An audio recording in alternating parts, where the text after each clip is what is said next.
بسم الله الرحمن الرحيم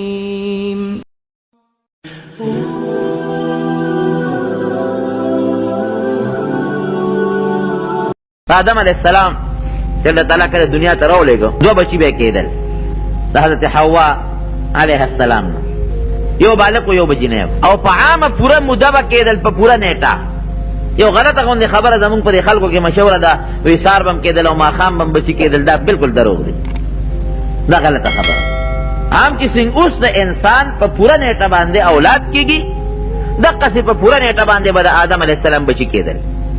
خو رب العالمین دا چونکه نسل زیاتاو نو دوه به پیدا کېدل برغونی یو بالغ او یو بجینه وه اوس هغه زمانه کې خو نور څوک نو همدغه خپل رونه خویندې نو د هغې په شریعت کې دا حکم و چې کومه خور د کوم رور سره برغونې پیدا شوه د دې نکاح به یو بل سره منئ او چې بل کال کې بل رور او خور پیدا شو نو د هغې خور نکاح د دې کلن رور سره کېږي او د هغې الک نکاح د دې خور سره کېږي خو چې کوم دوه برغونې پیدا شو د هغې نکاح به یو بل سره نه کېږي د بل کال رور سره به کېږي خو خپل چې ورسره پیدا دی هغه سره به نه کېږي نو قابیل چې پیدا شو هغه سره یو خور پیدا شوه برغونې ډېره زیاته خوبصورت او ښشته وه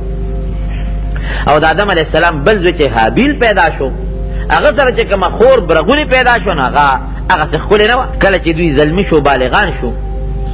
نو حضرت آدم علیه السلام دا خپل شریعت مطابق دا فیصله وکړه چې د قابیل سره کومه خور پیدا ده دا به حابیل ته په نکاح کوو او حابیل سره چې کومه خور پیدا ده دا به قابیل ته په نکاح کوو قابیل وی دا زه نه منم ولې نه منې ګوره عقل استعمال کړ ډېر کله ته بعضې خلک د شریعت په مقابله کې عقل استعمال کړي نو د تبع کندې ته پرېږدي عقل به استعمالی خو د شریعت د حدودو لاندې به استعمالی او که د قرآن او د پیغمبر د احادیثو په مقابله کې د عقل استعمال کړو تباه شوې زما عقل بسی او زما د عقل سوچ بسی زما عقل نه چې د دې ټول انسانانو عقلونه را یو ځای که د رب العالمین علم ته چېرته رسېدی شي قرآن او د پیغمبر احادیث خدا د رب العالمین علم د پیغمبر علیه السلام احادیث هم د الله علم دی وما ينطق عن الهوى ان هو الا وحي يوحى رب العالمین نبی قرآن حکیم کې الله فرمایي پیغمبر علیه السلام چې کومې خبرې د شریعت د خولې نه وباسي دا ګورې زما وحی ده دا زه ورته زړه کې اچوم دا وحی ده او وحی د الله تعالی د طرف نه نو زمونږ عقل بسي ما نه یو ځل یو سړي ډېره زمانه وشوه د میراث یو مسلې تپوس وکړو د ده څومره حصه کېږي د ده څومره کېږي میره د دومره کېږي د ده دومره کېږي یاره وي دا عیسی د دې یو ډېره کمه نه ده مې دا د الله کتاب قرآن داسې ویلي هغه آیت مې ورته وي قرآن حکیم دا ویلي دي چې دله دومره حصه پکار ده او دله دومره حصه پکار ده نو چې د قرآن خبره راغله نو پکار دي مسلمان له چې په قرآن ایمان کې دې چپ شي داسې ده که نه ده لیکن هغه ما ته څه وایي یاره وایي زما د عقل خو داسې وایي چې دله دومره پکار وه زما عقل خو داسې دله دومره پکار وه نو ماله غصه راغله مې دا خو الله فیصله کړې ده خو ما وی العیاذ بالله الله له پکارو چې تا بې وقوف سره د قرآن په جوړولو کې مشوره کړې قرآن چې خدای جوړو چې تا سره مشوره پکې کړې ځکه ته ځان د الله نه زیات حسابې چې ته دا وایې چې زما عقل دا وایي د رب العالمین د قرآن د آیت مقابله کې ستا عقل دا وایي نو ستا په دې ماغزو کې دا سوټې چې پرتې دي دې ته ګور او کار ته ګور انسان سار یو سوچي ماسپښین بل سوچي ماښام بل سوچي افسار له ورپسې بیا بل سوچي او زمونږ عقل هغه ځای پورې کار کوي چې کوم ځای پورې زمونږ نظر لګي زمونږ حس چې کوم ځای پورې کار کوي چې کوم ځای زمونږ نظر کار نه کوي هلته بیا ستا عقل کوم ځای نه کار کوي الله له خو علم دی اسمانونو نه پورته د ځمکو لاندې په دې کائناتو قرآن حکیم کې الله تعالی فرمایي کومه پاڼه چې د اونې نه پریوځي په ټول سبززار کې په دې ټوله دنیا کې الله وایي دا ماته معلوم دی کومې دانې چې د موټي نه تا راواغېستې او په ځمکه کې دې اونوستې تا ته د خپلې دانې نه دي معلومې چې دا کوم ځای کې کومه دانه پرته ده الله وایي دا ماته معلوم ما تسقط من ورقة الا یعلمها او هغه دانې چې د ځمکې په تیارو کې پټې پرتې دي د شړشم او د وري او داسې دانې چې هغه په خوردبین په نظر راځي تا ته هسې په نظر هم نه راځي هغه هم صرف رب العالمین ته معلوم دي بل چاته نه دي معلوم نو الله خفوي نو قابیل د آدم علیه السلام د شریعت په مقابله کې خپل عقل استعمال کړ څه وایي وی دا ما سره چې کومه خور پیدا ده نو عقل خدا وی چې دا زما په نکاح کې راځي ځکه دا ما سره پیدا ده او د حابیل سره چې کومه خور پیدا ده هغه د حابیل په نکاح کې راشي زما خور سره د هغه څه کار دی او د هغه خور سره زما څه کار دی زه خپله خور هغله نه ورکوم د هغه هغه زه نه کوم زه حقدار یم د هغې خور چې ما سره پیدا ده آدم علیه السلام ورته بچی دا د الله فیصله زما نه ده الله دا فیصله کړې ده او د الله تعالی د فیصلې په مقابله کې خپل عقل مه جنګوه فیصلې ته تیار هغه وی نه بابا حضرت آدم علیه السلام لاړ حج له چې حج له لاړه د بیت الله شریف دلته کې قابیل راغی په حابیل یې دمکې وکړې وی ته زما خور په نکاح اخلې د هغه دا خیال و چې دا حابیل چې قلار شي نو ممکن ده چې دا پلار به ما ته د خپله خور را په نکاح کړي ته زما خور پسې لګېدلې پلار دې لمسولی دی هغه وی وروره زما څه کار دی دا خو د الله تعالی د کتاب فیصله ده او زما پلار پیغمبر دی چې کومه خبره کوي هغه د الله ویل سم شه د ما د خور نه قرار شه ګنې وجنم دی دا قابیل ورته وایي او ورته څه وایي وایي که ته ما وجنې او دا لاس دې زما مرګ پسې راوګد که زه دې نه وجنم ته مې وجنې مړ مې که زه دې نه وجنم انی اخاف الله رب العالمین زه د هغې الله نه یریږم چې هغه د دې ټول مخلوق پروردګار او رب دی زه الله نه یریږم او که ته ما ته لاس راوږدې او ما وجنې مړ مې که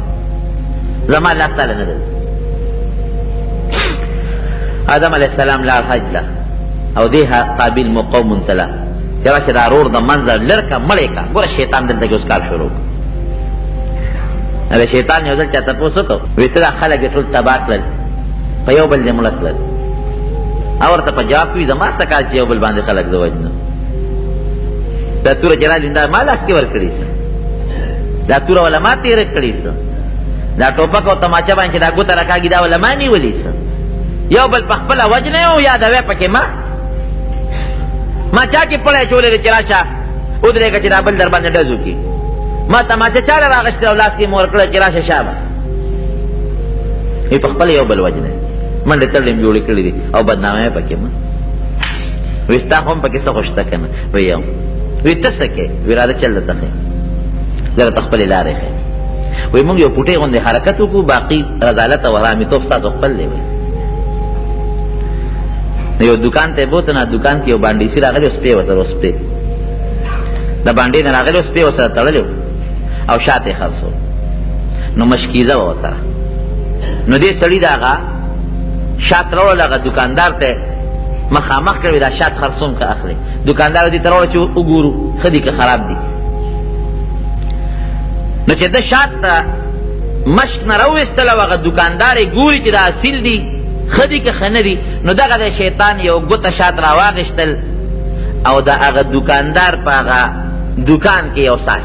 یو ګوته ساس کې وکړه بس وایي زما کار خلاص شو تماشه کوه ګوره چې هغه څنګه هغه شات لږ غوندې یو ساس کې وکړه هلته یو کربوړی دی په دکان کې هغه راغې او هغه شاتو له جبه وړي دې دکاندار سره پیشو وه هغه پیشو را منډه کړې را ټوپې کړې په دې کربوړي باندې حمله وکړه خو چې پیشو راغله او په کربوړي حمله وکړه د دې بانډیسي سپي په دغه پیشو حمله وکړه پیشو یې په دا خوله کې ونیوله خو چې پیشو یې څنګه ونیوله پیشو خو دکاندار ساتلې وه هغه تورې ته ګوتې کوي چې شوق یې ورکړه نو هغه سپی یې وله ووه زما پیشو دې مړه کړه خو چې هغه څنګه سپی ووه مړ یې که بانډیسي تورې ته ګوتې کړې دکاندار نه یې سټووه دکاندار والا دغه ځای نه خلک را په منډه شو او چې دا کم د بانډې نه هغه شاتو والا راغلی و هغه یې مړ کړ جګړه ونښته د هغې قوم او د دې قوم په منځ کې جګړه ونښته په سوونو پکې پشتونه مړه شو او ورته وایي شیطان وي دا توره اوس ما ورکړه دا سپی ما راوستی و دا پیشو ما ساتلې وه دا کربوړی پې ما راوسته زما خو یو ساس کې وغورځو یو ساس کې مې وغورځو نو د هغه څه کار و چې په سپي غذار کو د دې بل څه کار و چې په هغه سړي یې غذار کو د هغه د قوم څه کار و شیطان لږ غوندې حرکت وکړي ګورې شیطان هم اخو دې شیطان اخو پیغام دی له دې الله ته قسمونه خوړلي دي الله ته یو بنده قسم خوري چې زما د ستا په ذات قسم چې دا خلک به رانه جنت ته نه ځي الله ته مخامخ قسمونه خوړلي دي اخو دې جهنمي خو ګورې څه شیطانت په مونږ کې هم شته دی مونږ په دې زړه کې هم د شیطان دپاره جاله کښېنولې جاله ما نظر چاہتا پوسو کوئی چی شیطانان تلدی کی گی پروجہ کے داخل گناہ والے کے حدیث پاک کے ہو رہا ہے شیطانان تلدی کی گی. میرا دی خودر جوابو نہیں یو جواب پیدا دی چی شیطان او تلدی شو دا غیر دا مطلب نہیں چی سڑی دی گناہ نہ کئی دا خود شیطان یو تزلیل دے چی شیطان زلیل شو او تلدی شو دا غیر گناہ در ستانق دے. شیطان کے خو اللہ تعالیٰ دمر طاقت اخے دے چی نبی علیہ السلام فرمائی کہ دے پزمکی نو پا اوم اسمان کے دا انسان پاڑا کے وسوسہ چولی شی اوم اسمان کے دمر دا زور دے. نو شیطان او تللے شو دا خود آغت تزلیل دے دا رمضان روی فضیلت دے نو دا گناہ نخوطنے چی بچ کے دے وسوسہ کا آغا او تللے شو دا طبیعہ چولی شی. خو میں یو بلا خبر در تکوں شیطان خو او تللے شو بے شکا ٹکتا خو یو لسمیاش استا پا دی سینہ کی پنجالہ کی خود ناستا کردی دا کم اگر نفس امارہ بسوس شو اچھا دا پاکی ناستا کردی دا سینہ دا گندہ کردی دا غزرت خلطم دا یو لسمیاش تللے دے نو چی سوک چا سر پینزر وزم دوستانہ تعلقات جوڑ کی نو که خی خاص سر غور دی که بدی بد سر غور دی نو دا خو یو لسمیاش تا سر دوستانہ تعلقات جوڑ کردی نو صدا شیطان خپل سر او صدا من خپل سر اللہ تعالیٰ دے مونگ داغا اگا چکم جنی شیطان دے داغا نبزان کو ساتھ کو چکم انسان والا شیطان دے نظان ساتل گر دیر کرن اپنا دے جامع کے دے استاق پلا جامع کے دے دا بار غل نظان ساتل گران دی دا کورنی غل نظان ساتل گران دی دا بار غل چی دا بار نراشی کنا داغا نبتزان بچ کے خو دا بار دے غل سرکستا دا کور غل نی قسم دے که کنڈر دیو کی دا خو دا کور دا غلو تا چل خی دے دے که خزانہ دا دے دیوال سره کېنه په دې لار څوک راځي په دې نه راځي ټول لارې ګودرې زه درته څوکی کوم دا مالدار دی او دا غریب دی یعنې چې دا کور غل ني د بار نه سوال نه پیدا کېږي چې څوک غلو کړي شیطان د بار غل دی او ستا دا پلیت نفس ستا د کور دننه غل دی چې دواړه یو ځای شي نو نقصان پیدا کوي چې دواړه یو ځای نیسم نه اوس فرشته چې ده هغه سره نفس اماره بسو نشته هلته کورنۍ غل نشته پاک نفس دی شیطان خو دې وسې کوي سم نشي نو څه تاوان زموږ خپل دی څه نقصان بہر کیف آگا تے وسوسہ واچولا قابیل تا دا وسوسہ چی دا رو دے ملکا زخو کا دے ملکا بیغم بشیر آخور بتا تخفل پات کانے راواغشتے وخم مضبوطا حابیل دے در آگے او چی پی اووشتا پر اثر اووشتا تا او غرزید حابیل مرشو. قرآن حکیم کے اللہ تعالیٰ فرمائی دا سے فرضی واقعہ نہ دے چی حابیل مرشو اگا زمانہ کی برد غوخی نب غوخ بنسخا کی دل انسان بم نسخا کی دل بوین بنکا غوخ اسے وی دے ضرور سر بس سکو تو گیا کہ کلے یو خوڑی کلے بل خوڑی کلے بل خوڑی کلے بل خوڑی چل نورزی دے کلنبی مڑے دے دا خقولو نخونے دے خبر چی مڑے بلا خقیقی کسو سر اوکم پا دے رور سوکم داو کدی میدان کی دا قسی پروتی نو دا خدا مارغان راشی شرمخان براشی دا بوخوری بیم رور خودی سگوری چی دو قارغان را لر یو قارغ لگی شو بلے ملکا چی کم قارغ مرگو کنو اغی قارغ لتی والی پزمکا کی پشگو کی شگی اخوا کری او پا مخو کی غبر قارغ راخ کپا اغی کی کگی خودو او بے پا پنجو دا پاس خوری وروارو لی بیوی افسوس دمرا خما بادریو کچ خپل لور میں ملکا او دلتا دمرا دا کمزوریم چی دا قارغن هم زمان مازغبی کرد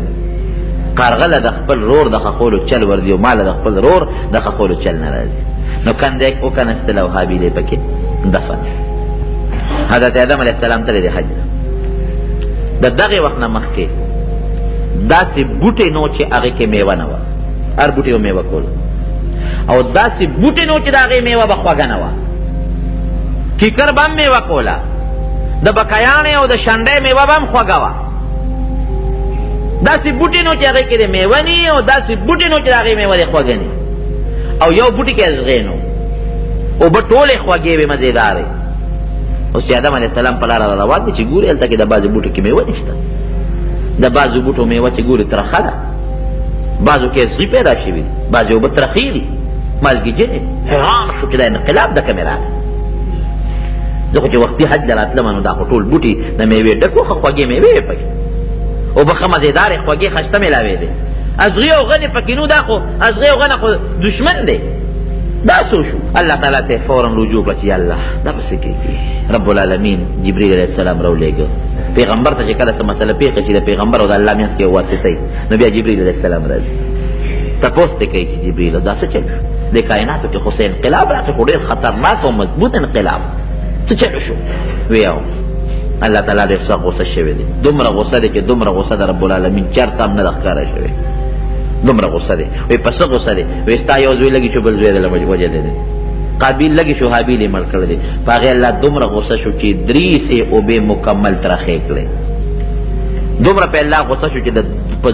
فروړهاو د ایربونو بلکې د کیربونو بوټو نه الله میوه ختمه کړه د څومره بوټو میوه الله ترخه کړه څومره بوټو کې الله تعالی اصلي او غني را پیدا کړی د یو مسلمان په قتل دومره رب العالمین خفه کېږي او الله قرآن حکیم کې الله تعالی فرمایي قرآن کې الله فرمایي زه ځان نه وایم که چا یو انسان مړ کړ یو انسان جمدې که بچې که د مرګ نه چا مړ کړ او د بچ کړ دې زمانه کې خو بچ کول ګورې نشته که چا اراده د بل د مرګ وکړه نو تیزول شته دا کوشش شته دی چې دا مونږ خو ډېرو جرګو کې ځو که نه تاسو یقین وکړئ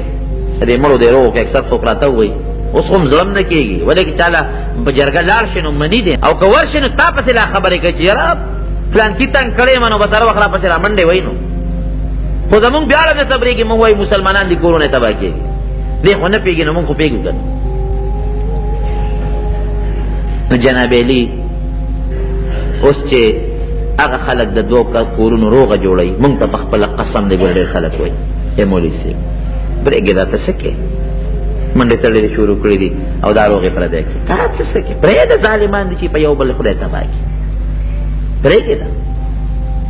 زه یم پتا راغلی ده خدای دې پتا نه راولي که پتا راله نو ستا هغه منډې وغه ترړې وغه جرګې وغه ننواتې بیا به راته پته ولګي نو خبره مې دا کوله چې د 2 کسو کور روغولو والا ډېر کم دي او د 2 کسو کور روانولو والا دا شته که نشته تورنځوالو دا خو دومره دي چې کور په کور دنیا ډکه ده کوشش به دا کوي چې د مسلمان سپینه جامه کې ولې ګرځي دا مالدار ولې ګرځي دا د عزت الله ولې ورکړی دی دا خلک ډېر زیات دی د 2 مسلمانانو خپل منځ کې کور روانولو والا شیطانان او ګوره پیغمبر علیه السلام فرمایي نبی علیه السلام د ځانه نه ویم من کان ذا وجهین فی الدنیا کان له یوم القیامة لسان من نار کم انسان چې 2 پړی کوي یو له په یو مخ راځي او بل ته په بل مخ راځي د قیامت په دغه لویه ورځ به د په خوله کې د اور جبه تاویږي را تاویږي د اور جبه به او دنیا ته تېره به شي شیطانت او د قتل ګناه دی وګټله د مسلمان د اختلاف ګناه دی وګټله قیامت کې جبه کې به د اور به د خوله کې د اور لمبې به د په دې خوله کې بلیږي الله دې مساتي دومره رب العالمین خفه شو چې څومره بوټونه میوې ختمې شوې څومره ترخې شوې څومره اوبه ترخې شوې څومره اونو کې غنې ازغي را پیدا شو دا د یو مسلمان په قتل نن الله تعالی فرمایي که چا یو مسلمان بچ که د مرګ یې بچ که د مرګه بچ کول دی ته وایي چې سړي جره بس پرېږده روغه کوو چې روانه را نه شي مرګ را نه شي زیات یې ونه شي دله به الله دومره ثواب ورکړي لکه چې دا ټول انسانان یې جمدي کړي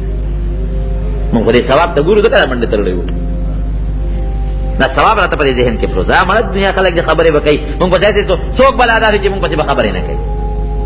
انبیاو پیغمبرانو صحابو پسې لږو خلکو خبرې کولې لګیا به دې ثواب ته ګورو مونږ وایو ځه راشه روغه دې وکړه د دې مسلمان دې د مرګ نه بچ که دومره اجر به الله درکړي لکه چې دا ټول انسانان دې جمع دي کړي او من قتله هغه که یو سړي آیات را نه هېر شو که یو کس یې مړ کړه که چا یو کس مړ کړه دله به الله دومره سزا ورکړي چې دا ټول انسانان یې لکه چې وجدي دا واستقام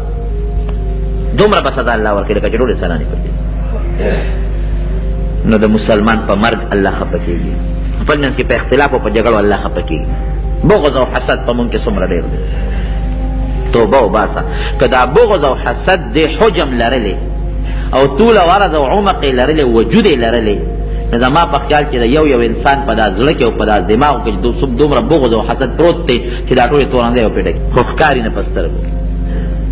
دا لیلة القدر شپه چې په کومه شپه کې الله د مسلمان سوال قبلی او چې ته کوم سوال کې رب العالمین یې قبلی هغه مخصوص وقت کې که ډېر ګناهګار هم الله ته ودرېږي او سوال کوي الله یې قبلی لیکن د یو څو کسانو دعا الله تعالی د لیلة القدر په دغه شپه کې په دغه خاص وخت کې هم نه قبلی یو پکې هغه انسان دی چې د هغه په زړه کې بغض او حسد پروت دی د عرفات میدان کې الله د مسلمان دعا قبلوي. چې الله تعالی دعاګانې قبلوي نو فرشتې ورته وي الله دا فلانکې خو ډېر ګناهګار دی، فلانکې خو ډېر ګناهګار دی، فلانکې خو سیل له راغلی دی، دا فلانکې خواته یو شوق له راغلی دی، فلانکې داسې دی، فلانکې داسې دی. رب العالمین او فرمایي وی دا چې کوم نیکان دي د دې د برکت نه چې دا کوم اشر هغوی دا مې ورسره وبخل د عرفات په میدان کې. لیکن یو څو کسان د عرفات په میدان کې الله نه بخي. یو پکې هغه انسان دی چې هغه په زړه کې بغض او حسد د مسلمان سره دومره خطرناک شي. او حسد کینه دا دومره خطرناک دی چې دا ستا د الله په کار باندې اعتراض دی. مثلا تاله خدای پاک مال درکړ او زم دا دی ولې الله ورکړي دا مې په خدای اعتراض راوست. تعالی الله عزت درکړه، تعالی الله علم درکړه، تعالی الله مشري درکړه، تعالی الله جیدات درکړه، تعالی الله بل شي درکړه. او زماله کې بغض او حسد نو دا خو ارس تعالی الله درکړي دي. نو دا الله په کار زما سوال راغی چې الله ولې ورکړي دومره بغض خطرناکه ګناه. او يرونو زه خو یو خبره کوم اکثر طالبانو ته وایم زم دا حسدي سړی کې دی کنه دې د چا څه کولی شي سبب کې دی که زه ستا سره ډېر بغض او حسد کوم نو ستا د عزت کمولی شم، نه د مال کمولی شم، نه ستا د مشري ختمولی شم، نه ستا د لویوالې ختمولی شم. څه به کوم خپل ربه خورم. نو زه یم د حسدي سړي دپاره دا سزا ډېره ده چې ړه خپله خوري، خپله خوري، د بل به څوک یې ته ډېر حسد وکړه که نو د بل به څوک یې خپله به خورې. نو ظالمان صرف د خدای د انسان دشمن که ړه دې هم خپله خوړه د بل خو څه کولی نه شي. هسې حسد کې حسد بغض جګړې دا ډېر خطرناکه ګناه رب العالمین دې ته موږ وساتي. نو خبره مې دې پورې کوله د رمضان اخري جمعه ده. دا یو ټکي درته وایم چې یو خو توبه وباسئ په د زړه نه چې الله تعالی که زموږ چا سره بغض وي حسد یې روانوي الله دا مو د زړه نه وباسئ او نه به کوو دا بغض او حسد. دویم که د چا سره روانې وي په خاندان کې اکثر د یو بل سره روانې وي، په کور کې اکثر یو بل سره رواني، د ښځې د خاوند رواني، د رونو یو بل سره رواني، د ګاونډي یو بل سره رواني.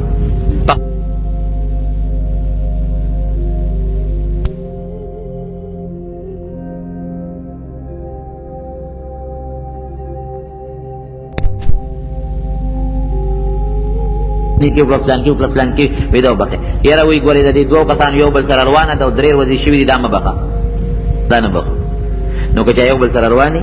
نو فوراً روغې وکړې. اختر را روان دی په اختر کې مکمل روغې کې او داسې روغه وکړې چې پهل وکړه پهل په خپله ورشه ویې وروره زه معافي غواړم بس زه دله راغلی یم بس خبره خلاصه ده. او که ته وایې چې یاره زه پهل وکړم مخکې ورشم نو زه به د خلکو په نظر کې کمزورې راشم او زه به یو پوټې یو ښکته راشم. نو من تواضع لله رفعه الله. نبی علیہ السلام فرمایي چې چا ځان کې عجزي پیدا کړو ځان یې کمزوري کړو عزت بدل رب العالمین. او که د دې د پاسه هم هغه سړی تا سره بغض او حسد کې روانه کوي بیا پې ته نه ګناهګار بیا پې هغه ګناهګار دی. یو ځل ته پې هلو کا سلام واچوه بس ستا غاړه خلاصه شوه. که د دې د پاسه هم هغه زیاتې کوي بغض کوي ستا سلام نه چې تا سورانه کوي ستا ګناه هم په هغه او د هغه ګناه هم په هغه خلاصې ته بیا. نبی کریم صلی الله علیه وسلم چې بار راووته وی فلانکي فلانکي جګړه کوله د لیلة القدر شپې هغه تعین نه یې شو. دا د جګړې او د اختلافاتو وجه ښه جناب. خو به هر کیس دا اخیري شپې اوس پاتې دي. اوس خو رمضان تېر شو نن څویمه شپه ده د رمضان اوویشتمه ده بېګاله 20 ده. نو دا بېګانه شپه خو ډېره مبارکه شپه ده، ډېره د عزت شپه ده، ډېره د برکت شپه ده. نو تاسو مهرباني وکړئ د الله تعالی عبادت پکې وکړئ. 20 30 29 دا 3 شپې درته پاتې دي. دا 3 شپې د رب العالمین چې څومره وس کېږي د الله عبادت وکړئ وجاړئ الله ته زاري ورته وکړئ دعا ورته وغواړئ. مونږ خو محتاج یو الله تعالی قسم په خدای که الله ونه غواړي مونږ ورې خپل کار نشو سمولی اسم نشو کولی. که الله ونه غواړي دا قدم د دغه ځای نه دغه ځای ته مونږ نشو اخیستی. په یو څیز کې مونږ الله ته محتاج یو. دا 3 شپې د بېګاله خصوصا 29 الله ته پکې زاري وکړئ د لیلة القدر ممکن نه شي. په دې شپه کې څه کار کېږي؟ دې شپه کې د الله فرشتې راکوزېږي خصوصا جبريل علیہ السلام راکوزېږي. تنزل الملائکة فیها والروح بإذن ربهم من كل امر سلام. یو بل باندې سلامونه اچوي فرشتې. او په دې شپه کې رب العالمین د بزرګانو د نیکانو مرتبې اوچتوي. دې بزرګانو کې خپل مراتب دي، د ابدال دي او اوتاد دي او دا دي هغې له الله تعالی مرتبې اوچتوي. مرتبه له چې ته الله خصوصي نعام وکړي. لکه دا بادشاهان بعضې وخت کې هلکه فلان کې مې د 14 ګرېډ نه 19 ته ورسو، فلان کې مې د 19 نه 13 ته ورسو. هغه د هغه خپل قابلیت یې په هغې اوچتوي، بغیر د هغې نه نه شي اوچتولی. دقه رنګې الله تعالی بعضې خلکو چې په دې میاشت کې نیکي وکړي الله راضي کړي، الله د هغوی مرتبې هغوی د هغه ګریډونه ورکوي، مرتبې ور رب العالمین اوچتوي. بله خبره ورونو دا ده چې د اختر انشاءالله نږدې دی. زمونږ خو فیصله الحمدلله دغه ده، د ګل په ورځ باندې م روژه وه او د راتلونکې ګل په ورځ زمونږ یو کم 13 ده، د 9 ورځ هم 13 ده، د چهارشنبې په ورځ به انشاءالله اختر وي. دا خو په رضالو کې فیصله پرون شوې ده. چهارشنبې په ورځ خو قوي او یقیني اختر دی. او که د 9 په شپه باندې میاشت ولیدلی شوه د 9 به اختر شي. یو کم 10 به شي روژې. ما راته مخکې په اول کې وایي چې دا ګورې کمیږي نه. نبي علیه السلام یو 9 کاله د رمضان روژې نیولې دي چې فرض شوې، مخکې نورې روژې وې، رمضان چې فرض شوې 9 کاله نیولې دي. په دې 9 کالو کې 9 کاله یو کم 10 نیولې دي، 2 کاله 10 نیولې دي. دې نه معلومیږي چې یو کم 10 اسلامي میاشتې غالب دي اکثر. نو چهارشنبې په ورځ په یقیني اختر دی او د 9 په شپه میاشتې ته وګورئ. یریږئ مه. خلک بعضې وي دا شهادت دی او دا دې کې دا شهادت کې څوک چې نه چاله قسمونه ورکوي نه قرآنونه ورکوي. او که یو سړي میاشت ولید او د غږ ونه کړه بیا دې ګناهګار دی. میاشت کتلو ثوابونه مې درته د رمضان نه مخکې بیان کړي. خو ورته وګورئ که ولیدله راشئ شهادت ورکړئ، اختر به شي که نه چهارشنبې په ورځ به اختر. او دا د الله فضل دی. دا هم زمونږ دپاره ستاسو لپاره غټه خوشخبري ده چې د پاکستان په تاریخ کې په لومبي ځل باندې زمونږ د صوبې سرحد حکومت هغې د لسۍ روژو باندې فیصله وکړه. د مرکز سره پوره اختلاف لرل. مرکز خو د 9 په ورځ باندې روژه کړل. هغه هلال کمیټۍ والا ناست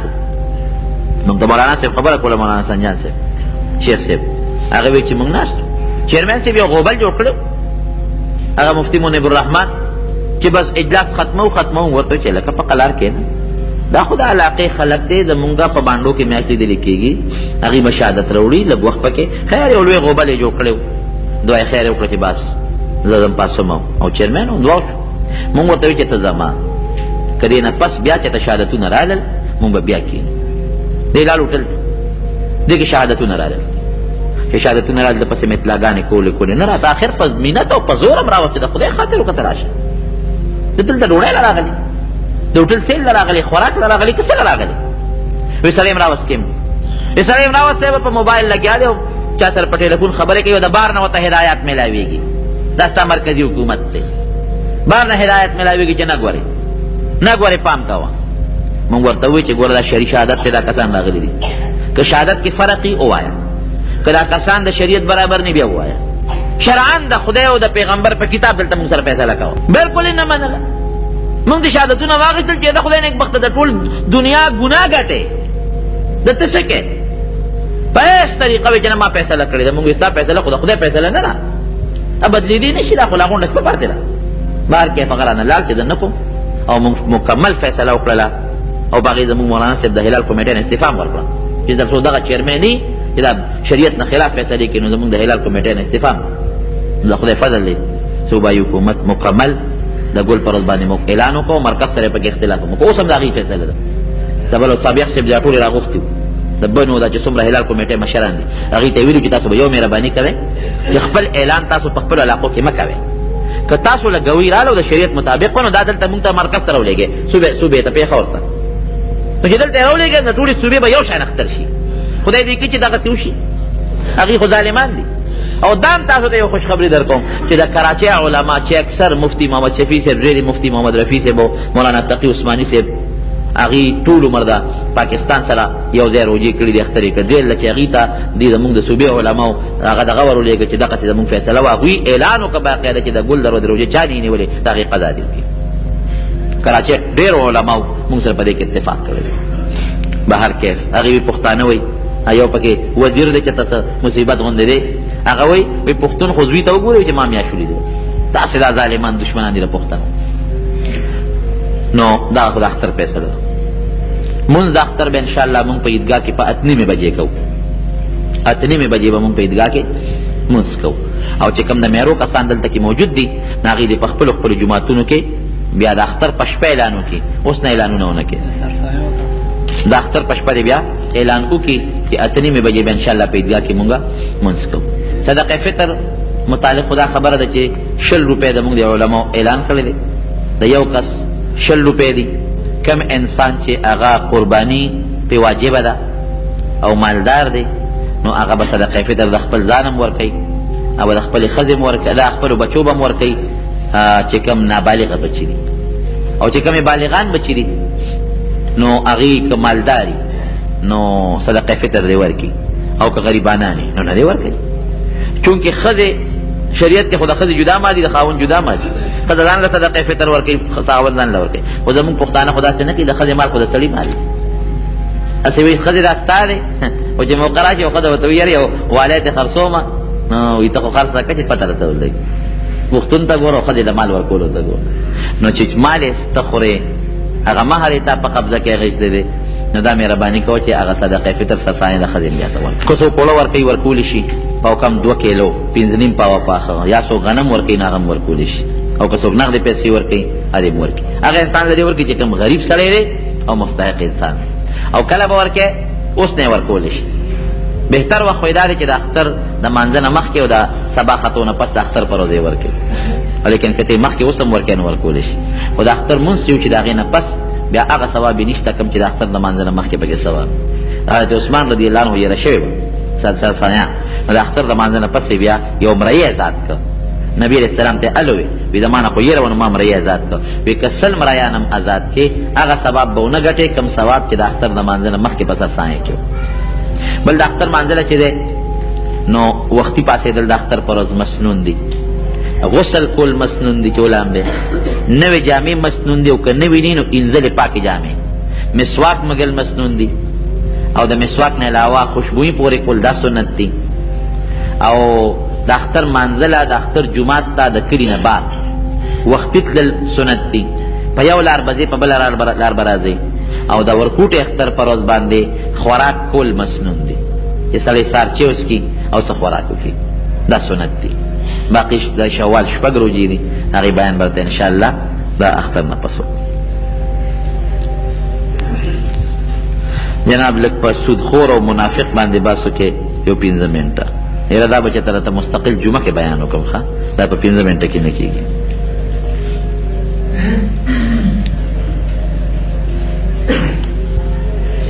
دوی زمونږ په جومات کې د چاردیوارۍ نه دننه سبیل دی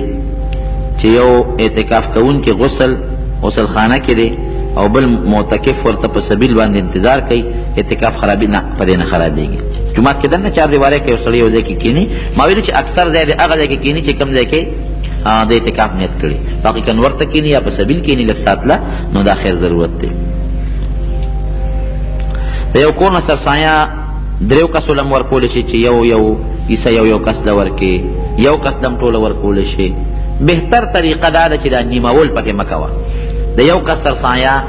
یو کس له ورکه د 2 کسو یو له ورکه د 3 کسو لکه 100 روپۍ دي یا 40 ورکه یا 80 ورکه یا 80 ورکه او که داسې دی چې 10 یو له ورکړې پوره د 1.5 کس او نو کېږي څه منه نه دي خو ښه دا ده چې دا نیموالی پکې مه راوله او د یو کس یا د 2 یا د 3 دا غونډه یو کس له ورکه یا د یو کس ورکه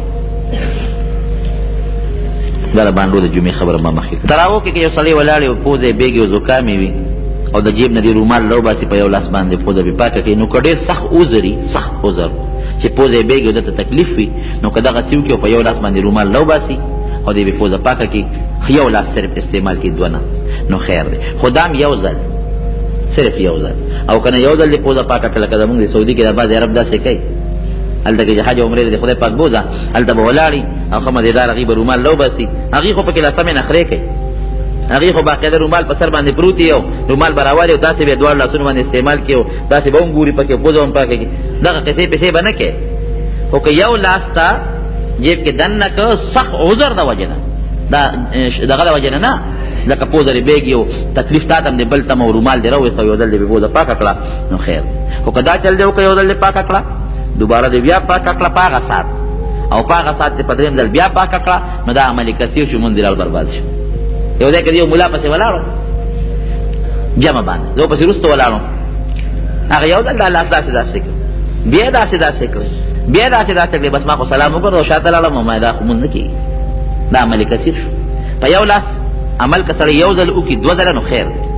خو که 2 لاسه دې استعمال کړل مونږ دې برباد کړ، او که یو لاس دې 3 ځله استعمال کړ بیا دې کار ځان نه خراب نو دا به لږه ګزاره کوي جناب. تاسو دا نوکونه د اعتکاف نه مخکې نه پرې کول چې اوس اعتکافونو کې نوکونه پرې کړل، دا خو دومره میاشت پکې نه تېره شوې، خیر پرې کولی شي پکې، خو دا عمل مخکې پکار وکړه.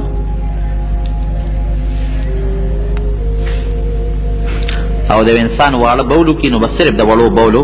ځای وینځل پکار دی. او په سبیل باندې که یو سړی سر وینځي په اعتکاف کې وینځلی شي، غسلخانه کې هم لمبلی شي، او که زیات ضرورت نه نو اوس زیات لمبلو ته پکې ضرورت نه نو ولې لامبې، که ضرورت راشي ګوره اعتکاف کې زیات تر هغه عبادت کول پکار دی چې کم ته اعتکاف کې کم عبادت ته ناست دی، سر وینځلی شي پکې. زمونږ په علاقه کې یو رواج دی چې خلک د اختر پر ورځ د خپلو مړو په قبرونو باندې ځي او ښځې ځي، دا بلکل ګناه ده. اختر کې ته مړي له مبارکۍ له ورځې چې مبارک ته شه، که په عذاب کې پروت نو بیا ورته څه کوې، زمونږ مړو سره نیک عمل کړي نو دا د اختر په ورځ باندې خپلو مړو له تلل، دا د اختر دورې تخصیص کول دا بلکل ګناه ده. او زنانه تلل او یو لوی جشن جوړي، د دنیا ښځې روانې خپلو مړو له، اول ته کې هلکان هم دي او سړي هم دي او لویه میله جوړه کړي، دا ګورې بلکل ګناه، رسم ختم کړي. د اختر نه مخکې ته نشي تللی، د اختر نه مخکې لاړ شه که چې د اختر پر وخت هم دي، هلکان هم دي او جینکۍ هم دي، لوی مصیبت او د ګناه یوه اډه جوړوي. نو دا قصې پسې بلکل قطعا مه کوئ. څوک لاړ شي اوسې به په قبر د پاسه اوبه واچوي، ولې وایي ځنکدن تنده پې تېره شوې، ځنکدن تنده اوبه یې په خاورو واچولې او رسېږي به د هغه مرۍ ته. دلته چې غریب له اوبه ورکړه نو الله تعالی به هغه ثواب ورته ورسوي. څوک په قبر مسور اچوي، خدای خبر چې دا په کوم کتاب کې تاسو لیدلي، نو دا شریعت د خلاف کارونه قطعا مه کوئ. زمونږ په وطن کې دا رواج نشته نو دا بیانوم هم نه، د یو رواج تپوس دې کړی دی دلته کې کړی شو او مې وي دا خلک ټول شروع کوي.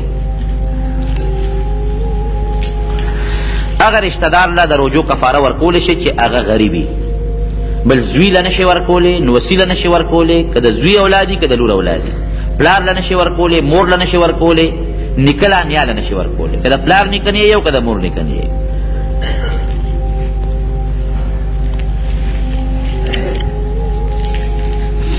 یو مریض دی د کال په مرض کې مبتلا دی او روجې پې رالی، نو د سرسایي خپل اصول دی او د روجو خپل اصول دی. بلکل 3 ورځې مې اعتکاف کولی شي، یو ورځ هم کولی شي، 1 ګنټه مې اعتکاف کولی شي. نفلي اعتکاف ګوره که چا دا سنت اعتکاف نه کړی، نفلي اعتکاف تاسو هر وخت کولی شي. او د هغې اسان چل درته وښیم، جومات ته چې ننوځې نو دا نیت کوی چې تر څو زه په دې جومات کې ناست یم دا مې اعتکاف دی. دې د روژه هم شرط نه ده، بې روژې هم نفلي اعتکاف کولی شي، یو ځان له کښېنه د الله تعالی عبادت کوه. او بلکل یو سړی سر دغه کوي دا پکې سمولیم شي، خو ما ته ورته وایي چې دا مخکې پکار و. زه خو پکې دا لیکلی چې سر کې نکریزې مګلې شم کله شم لګلې، په نکریزو باندې ویښته تورل ګناه ده، نو ګناه سم ښه نه ده، ولا په اعتکاف کې او دا سر توری سره پاره سپین سر دی نو ویدې که نه، که سپینې او که سپینه ګیره زمونږ ګیره سپینه ده، نو څه چې موږ سره خلک خبرې نه کوي،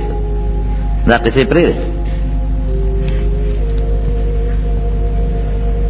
د زکات متعلق تپوس کوي چې په کور کې خپل یو ځای چې کوم ورور سره اوسېږي یا خور ورکولی شي که نه،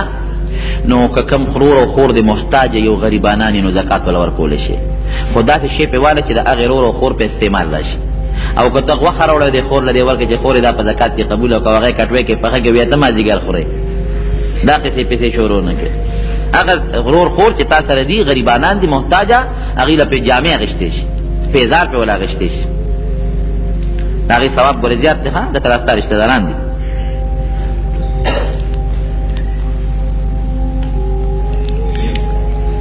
رمضان دا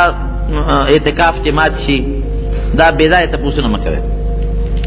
چا ته دا تکلیف پر پېښ شوي نو ما نه ځان له بیا وروسته تپوس وکړي.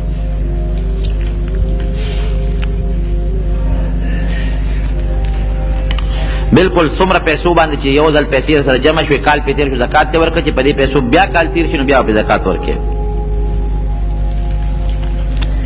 دا همدغه تپوس یې بیا کړی دی. بهر کې په یو سړی په اعتکاف کې ناجوړه شو، روژه ماته شوه او ډاکټر ورته ووایي چې ته بیمار یې او ته نور اعتکاف نشي کولی، نو د اعتکاف الماتولی شي او د کور ته تللی شي. اوس د اعتکاف سره بیا څه کوي؟ نو دې کې د علماو درې قوله دي. بعضې علما کرام خو دا وایي چې دې به 10 ورځې بیا روجې نیسي او 10 ورځې به په هغې کې اعتکاف کوي. بعضې علما وایي چې دا کومه روجه ماته کړه د دې نه وروسته چې څومره ورځې پاتې دي، لکه 15مه باندې د ماته کړه، 15مې نه پس چې څومره ورځې دي د دې ورځو به د نیت وکړي او په د روجو قضا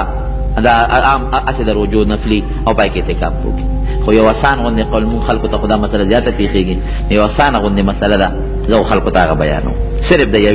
یو شوا روزه د یوې روجې نیت دې وکړي، یو شوا روزه اعتکاف دې وکړي، بس دا وله کافي دی. دعا کې د جمع. الحمد لله رب العالمين والصلاة والسلام على سيد الأنبياء والمرسلين وعلى آله وأصحابه أجمعين. رب العالمين زمون چې دا کمې روجې ونیولې، الله مونږ له دې پوره اجر او ثواب نصیب کړي. الله که مونږ پکې څه نیمګړی عبادت وکړو، زمونږ بس یو زمونږ عبادت پسې کم نیمګړی عبادت مونږ وکړو، رب العالمین د هغې مونږ له پوره اجر او ثواب راکړي. کم روان چې اعتکافونو ته ناست دي، الله د هغوی اعتکافونه په خپل دربار کې قبول منظور کړي. الله که چا ختمونه کړي، ختمونه قبول کړي. رب العالمین که چا پکې تراویح کړي دي، چا نور عبادتونه کړي دي نفلي صلات تسبیحي، الله په خپل دربار کې قبول منظور کړي.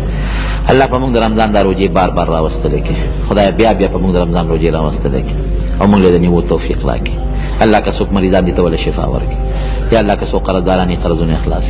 د حلال رزق یې نصیب کړي. الله د مسلمانانو په منځ کې اتفاق او اتحاد پیدا کړي. پروردګاره کله چې یو بل سره روانې دي، دشمنۍ دي، طرفګنۍ دي، بغضونه دي، حسدونه دي، هغه له پر هغو باندې بدل کړي. یا الله موږ د خپل قهر او د خپل غضب نه وساتي. الله د رمضان اخیری جمعه ده، جمعة الوداع ده. پروردګاره دا ډېره مبارکه جمعه ده، زموږ دعا پکې قبوله کړي. الله د خپل قهر نه مو ساتي، الله د خپل غضب نه مو ساتي، الله د دنیا او د آخرت د مصیبتونو نه مو ساتي، الله د مشکلاتو نه مو ساتي، الله د پریشانو نه مو ساتي. رب العالمین مونږ ډېر ګناهګار یو، الله مونږ ډېر ګناهګار یو، الله مونږ ډېر ګناهګار یو، زموږ ګناهونه مونږ ته معاف کړي. الله د مونږ واړه دي او که لوی ټول ګناهونه مونږ ته معاف کړي. الله که زمونږ پټ ګناهونه دي او که ښکاره دي، الله ټول مونږ ته معاف کړي. الله که زمونږ زاړه ګناهونه دي او که نوي دي، ټول مونږ ته معاف کړي. یا الله زمونږ ستا د ذات نه بغیر بل سره نشته، الله ته زمونږ امداد وکړي. الله زمونږ دا زولی ده او خدای تا ته محتاج ده، زمونږ په زولی کې مونږ ته خیر راواچولی کړي. الله د شر د فساد نه مو ساتي، د مخلوق د شر نه مو ساتي، د فتنو نه مو ساتي، د جګړو نه مو ساتي. رب العالمین زمونږ په کورونو کې چې څومره زنانه دي، د هغې په سرونو د حیا او د پردې څادر واچوه. الله مونږ د رسوایۍ او د بېعزتۍ نه محفوظ وساتي. الله که څوک ډېر ګناهګار دي، مړه دي زمونږ او ستاسو، الله هغې په قبرونو باندې رحمتونه نازل کړه او ته مغفرت نصیب کړه. که څوک جمدي دي، الله تعالی ته عفو نصیب کړه. یا الله دا څومره مسلمانان چې د لرې لرې ځای نه زمونږ د جومات ته منزله راځي، الله په یو یو قدم ملا اجرونه ورکړي او د دې راتلو وله په دواړو جهان ډېرې بدلې ورکړي. الله زمونږ د جومات کې جوړولو کې چې چا څومره امداد کړی دی،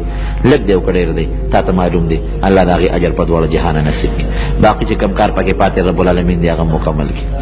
یا الله ته زمونږ نه راضي شي، یا الله ته مونږ خوشحاله کړه، یا الله ته زمونږ نه خوشحاله شه. یا الله د مخلوق د جګړو نه مو ساته، یا الله د کندن سختو نه مو ساتي، الله د قبر د عذاب نه مو ساته، الله د محشر د ورځې سختو نه مو ساته. الله په پولیس صراط تل مسان کا، الله د جهنم د اور نه مو ساته، یا الله د جهنم د اور نه مو ساته، یا الله جهنم د اور نه مو ساته. یا رب العالمین د قیامت پر ورځ د نبی علیہ السلام د جنډې لاندې ودرو، الله د هغې د مبارک لاس د حوض کوثر وبم نصیب کړي. رب العالمین مونږ ټول د بیت الله حج له بوتلی کړي. الله چې چا حج له داخله کړې ده او منظوري راغلې ده، الله د حجونو توفیق یې نصیب کړي. که چا حج له داخلي کړې دي او منظوري نه راغلې، رب العالمین د هغې منظوري راوستلی کړي. الله چې د چا زړه کېږي د بیت الله د حج، الله اسباب ورله پیدا کړي. الله مونږ ټول د نبی علیہ السلام د روضې سلام له رسول کړي. رب العالمین ته زمونږ نه راضي شي، الله ته به مونږ د خپلو فضلونو او کرمونو دروازې راکولاو کړي او الله د شرونو او د فتنو او د مصیبتونو نه محفوظ وساتلی کړي. څومره زمونږ او ستاسو مشران چې وفات دي، الله ته مغفرت نصیب کړي او الله مونږ ته د اسلام د حیا زندګي نصیب وګرځولی کړي. وصلی الله تعالی علی خیر خلقه محمد و آله و اصحابه. الحمد لله نحمده ونستعينه ونستغفره ونؤمن به ونتوكل عليه ونعوذ بالله من شرور أنفسنا ومن سيئات أعمالنا. من يهده الله فلا مضل له ومن يضلله فلا هادي له. ونشهد أن لا إله إلا الله وحده لا شريك له ونشهد أن محمدا عبده ورسوله. أما بعد فأعوذ بالله من الشيطان الرجيم. بسم الله الرحمن الرحيم. قل هو الله أحد الله الصمد لم يلد ولم يولد ولم يكن له كفوا أحد. الله أكبر.